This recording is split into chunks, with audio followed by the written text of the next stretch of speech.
Most believed his real name was Michael Collison, because the most complete theory led them to the conclusion that he was the same MC who had a somewhat standout run at Cal Arts a few years back, before disappearing into oblivion.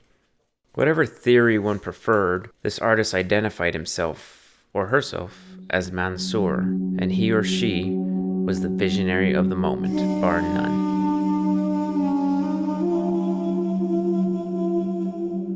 MANSOUR came upon this esteemed title after a series of street art installations that debuted at random intervals up and down California.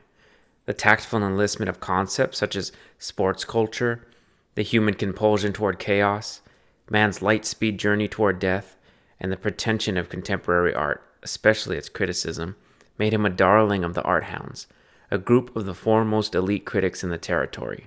Ridley Williams, Catherine Bouton, Mallory Cleveland, and Paul Hosteen had spent decades commenting on the most influential artistic contributions in the most widely circulated forums in the country, and in many cases, their word determined the profound from the pedantic. Each of the four had forged their paths individually, yet in their rises to prominence, they shared the same ambition and keen eye for the rough and undiscovered movers and shakers of the art world. Through a dedication to the field that was only possible with the type of passion that brings one within a breath of manic obsession, Williams, Bouton, Cleveland, and Hosteen lifted creators to the highest levels and banished the phonies, all within the same breath. It was only natural that these elite would find each other and gather from time to time to discuss the brightest works in the scene. Soon enough, the four of them together, notebooks in hand, had become the de facto signal that the artist behind that particular opening night gallery was on their way to immortality. Like countless others, the hounds adored MANSOUR, yet they never missed an opportunity to add a backhand to their glowing reviews. Hosteen wrote that the last sculpture series was a scathing take on political paradox, before adding, though his skill with concrete resembles that of a journeyman who deludes himself a master. Most believe the vitriol was because they took his reclusiveness as an insult, and until he showed his face and kissed the rings, there would be no dilution of the pettiness. This is why the hounds' mood shifted felicitous when their phones all beeped at once with the Twitter notification. April 3rd, DTLA, foursome for a quick 9 hounds? On April 1st, one more tweet emerged before MANSOUR's account was once again deactivated. Tea time, 21:45, 15808 Alvarado. Caddies will not be provided. Each hound had their own conspiracy theory on who MANSOUR actually was. Some cited trends that he shared with other artists. Hosteen put his money on MANSOUR being the more outlandish persona of Thomas Stills, who also worked often with motors and kinetic sculptures.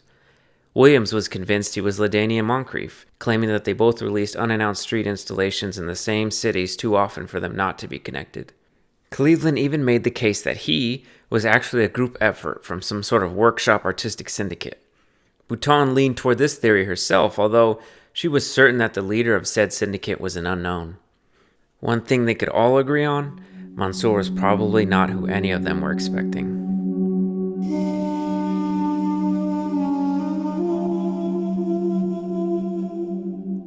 When the hounds approached the address, security immediately whisked them past the queued horde and into the building. They made haste down a sparsely lit hallway until a bright light peeked around the final corner, accompanied by the faint notes of generic elevator music.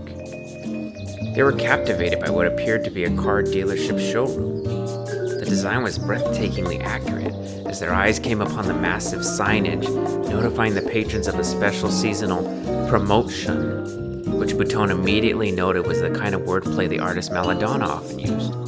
Yet, what was most noticeable was that there were no cars in the showroom. Instead, MANSOUR was displaying golf carts.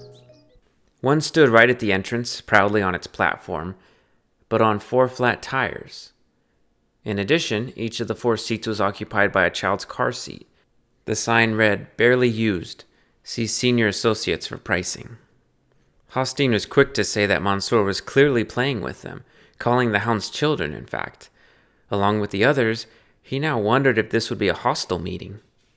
True, most of his criticism had seemed tongue-in-cheek, but who could say for sure when it came to such an enigmatic figure? Another cart was surrounded by hand-crunched beer cans. It had been demolished, as if it had been shot into a steel wall at 100 miles per hour, then waxed and polished thereafter. The front axle was bent almost 90 degrees, and scattered bits of the roof gleamed around the leaking cans. The sign read, "Only 4 crossed out, 3 available at this price." Williams remarked that the crossed out 4 was worrisome, and Cleveland added that perhaps they should stick to a bigger group in the off chance Mansour tries something unconventional at their expense. Bouton calmed the two and insisted they continue. Clearly he was just trying to scare them, or better yet, test them, and see if they really wanted to see who he was, or if they were too cowardly to find the truth. For years, his spiel had been based upon the concept that critics were nothing more than artists who were too cowardly to put themselves on display. It was quite obvious he was being so aggressive in hopes of proving this axiom correct once and for all. So, the group continued to observe the pieces as the room began to rapidly fill up with more Man fans, much to the hound's comfort. That is, until they began to swarm every free square foot.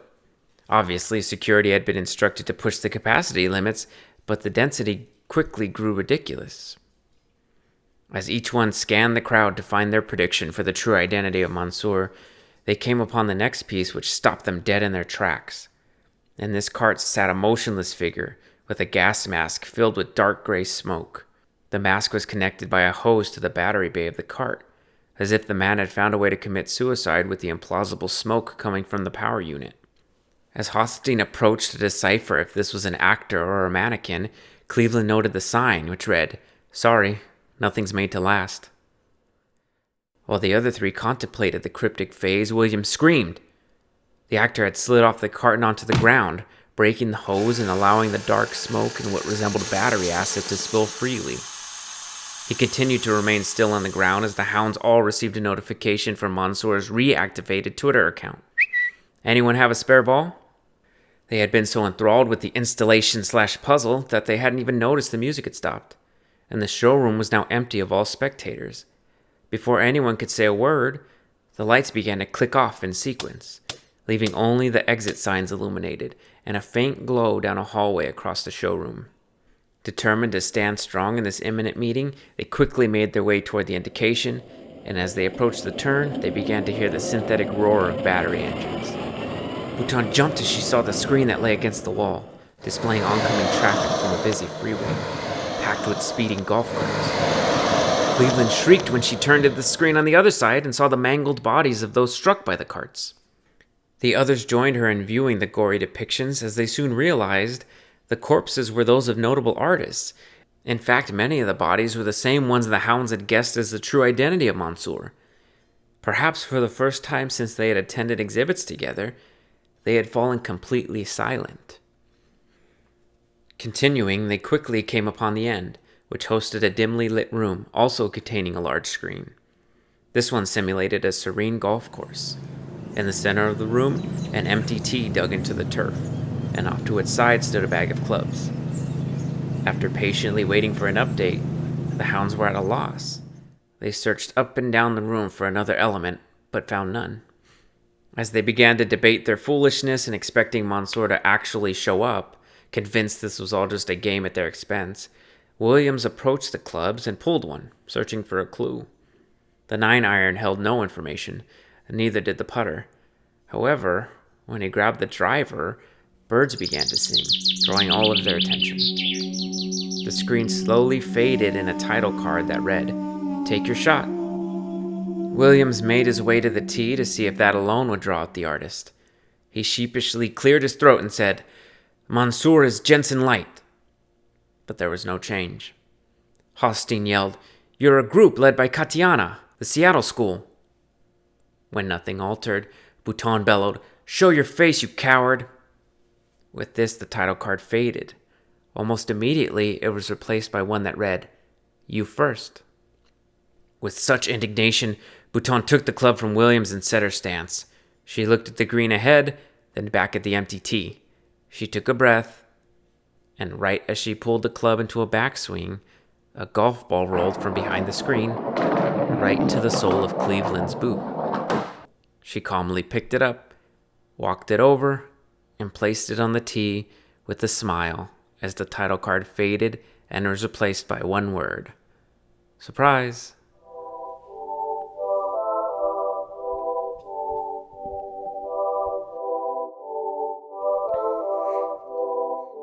That was Caddies Will Not Be Provided, written, produced, and performed by me, Josh Ramirez. Remember, you can read these on my Wattpad, and if you enjoy the content, please share with as many friends as possible. As always, thank you for listening.